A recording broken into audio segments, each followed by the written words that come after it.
Taurus, hello and welcome to Sacred Light. I hope you're very well. This is your reading, your guidance from Spirit for the 30th of March to the 5th of April. And let's dive in. I'm going to draw a fairy forest oracle to see your overarching message from Spirit, what Spirit wants you to focus on, work with, keep your eyes on.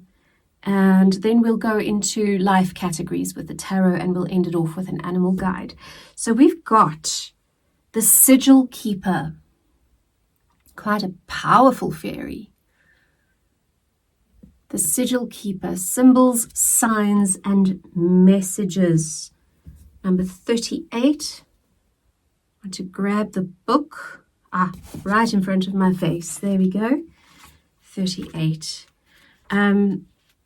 Taurus, if you do enjoy this content, please would you like, subscribe, support the channel. I'm doing my very best to grow this channel so that I may assist more people and be of service.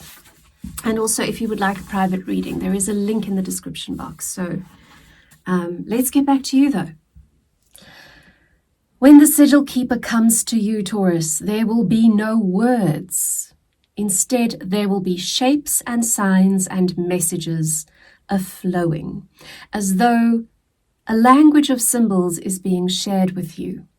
When she comes, you are being encouraged to participate in this process by creating and shaping your own magical symbols and beginning to consciously choose the symbolic language that you are creating and connecting with every day. You may wish to find a symbol at this time that represents you and the part of the journey you are exploring at present. You may wish to look around your home and see what hidden symbols have worked their way into your life. And you may wish to rearrange these, remove some, replace others with symbols that are consciously chosen to be of greatest magical support to you at this time. So you can look at your clothing, what you wear, see the symbolic nature of it, go through your jewelry, consider carefully the energy it carries. Sigil work is simple, but ever so powerful. I can attest to that. And this amazing being is a reminder to work with intelligence and to exercise your choice at all times. You must choose carefully now what symbols you keep about you, for they have shaped you more than you have ever truly considered. So some ways that you can do this, Taurus, I have painted symbols on my front door, which are protection, fertility, all of those lovely things that I would like to invite in through my front door. You can use symbolic jewelry. Obviously, it has been mentioned. Colors. What colors are you wearing? You can even sort of go down a little internet rabbit hole and look for, what qualities would you like to invite into your life? What are the symbols for that in terms of runes, sigils, just Jungian archetypes, that kind of stuff. And what I love to do is I draw on my left wrist. I either do bind runes or sigils. If there's something that I want to invite in to my energy, I will draw it on my left wrist in permanent marker. And then as that fades, I keep focusing, not focus all day long. It's just there. It's there as a subconscious reminder that, I have committed myself to this energy. And usually by the time that has faded over a number of days, some things have shifted in life. So try it, see what works for you. But I think the meaning of this card mostly is about being intentional with your energy this week. Okay? So Taurus, in your emotional this week, we have death and rebirth. It's the death card, which is always a very positive card because it's kind of the wheel of fortune, right? In a way, it is the end of the old and the beginning of the new. And again, it works so beautifully with the Sigil Keeper card because the old is no longer applicable entirely in your life, obviously. So what would you like to release, and what would you like to give birth to or welcome in at the new dawn? And you can strengthen the arrival of that by working with symbols. So this is in your emotional life, okay? Do you want to clarify that emotionally? Taurus, yes, Queen of Pentacles, self-made woman. And again, it's about what are you planting in your kingdom? What are you planting in your kingdom emotionally? Okay, and a lot of manifestation work has to do with blending the emotions with the universal energy, using your emotions to access that which you want. In your physical well-being, we've got the Knight of Swords, very fast moving, very accurate, sharp, mental energy, good ideas about how to bring about swift and precise change in your physical well-being. I'm going to clarify that. Yes. And you have the Queen of Swords. The Queen of Swords is very well known for cutting what doesn't serve. She's a little bit ruthless. Not in a bad way. She's not a malicious person, but she sees it for what it is and she will cut it out so quickly.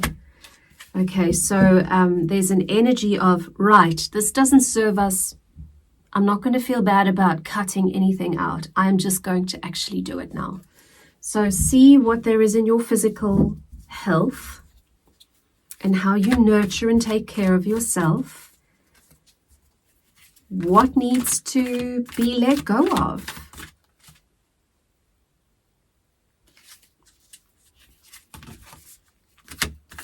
This week. Yeah, because it's just tying into that death and rebirth card in your emotional. Got 2 queens so far. Let's look at your relationships. Ooh, a little bit indecisive, perhaps, in your relationships, but overwhelmed with choice. Not knowing which direction is necessarily the best and highest direction. And the guides are saying to me, every direction is the best direction because you're going to learn what you need to learn. As long as you pay attention. Okay, and sometimes we learn through pain and sometimes we learn through victory. And please don't judge yourself about any of it. We've got the 6 of Swords. You are moving to calmer waters. You are moving to calmer waters. By whatever decision, if you're not sure what the right decision is in your relationships, look at the decision which will bring you to calmer waters, okay? So for example, please take this as it applies in your life and self-resource. Don't just do what a tarot reader tells you. You really need to resonate with it and apply it practically to your life. For example, if you are thinking, do I need to proceed? Do I proceed with this relationship and try to fix and try to placate and try to find happiness even though it doesn't seem to be making me happy right now? Or do I leave and find my peace elsewhere? The key to this is find your peace. That's the most important step to take. So if I were in that position, but this is me, I would say, okay, this is saying to me, leave and find your peace. Move on to calmer waters. Instead of trying to create your peace in the tumultuous relationship. But those decisions are entirely up to you, okay? You also have the 9 of Cups that came out. So 9 of Cups is about happiness, having your cups filled. And as you see on this particular deck, there's a partnership energy, there's a balance. There's a yin and yang, night and day, light and dark. So it's about finding your balance so that the waters can be calm. Right, for your income, your earnings, Taurus.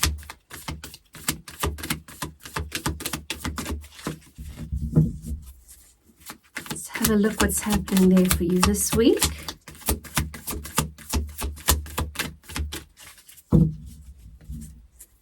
Is there kind of nothing happening for you this week? Because nothing's... there we go. Okay, 8 of Wands. So the way that shuffle went is it's going to feel like, nothing's happening, nothing's happening, nothing's happening. And then sudden change, swift, sudden, fiery, passionate change is going to come in. Either in the week or soon after, but it's going to kind of feel like, when is it happening? Watching paint dry, trying to watch the kettle, and it just never boils, right? 6 of Cups, a card of nostalgia, a card of longing for the good old days when we were innocent, when it was easy. I think, lots of Wands energy, lots of passionate, young energy as well. So what Spirit is saying to me is it's not that you are focused on, oh my gosh, I want to go back to when it was easy. When this 8 of Wands is going to come in for you, there's going to be this appreciation of the past, of what you have gone through, of what you have had. And it's going to be a holistic view that says there is still innocence, there is still joy to be found. There are still cups. The best is not over. It is still happening. Page of Wands coming in with a message, a passionate message. Fiery forward movement in your financial world. Yeah, so I hate being told to be patient, but yeah, Taurus, you just need to be patient. Please don't watch the kettle, it'll never boil, okay? Just get on with life. Just focus on the sigils, the symbols, the signs, and the messages that you would like to bring into your life.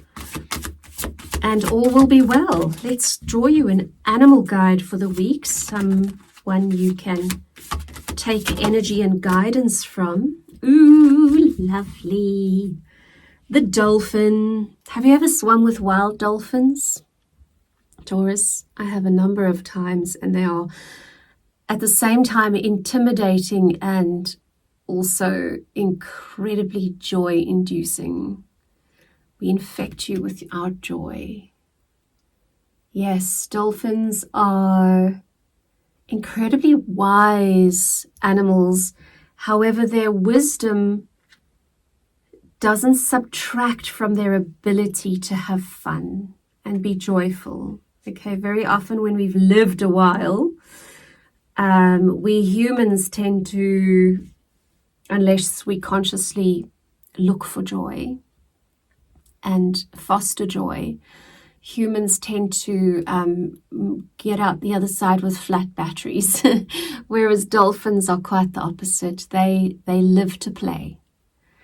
And that is perhaps an animal that you want to invite into your inner world, into your energy, and just look for playfulness, look for levity and lightness of being this week, and allow the dolphins to point it out to you. Just have fun.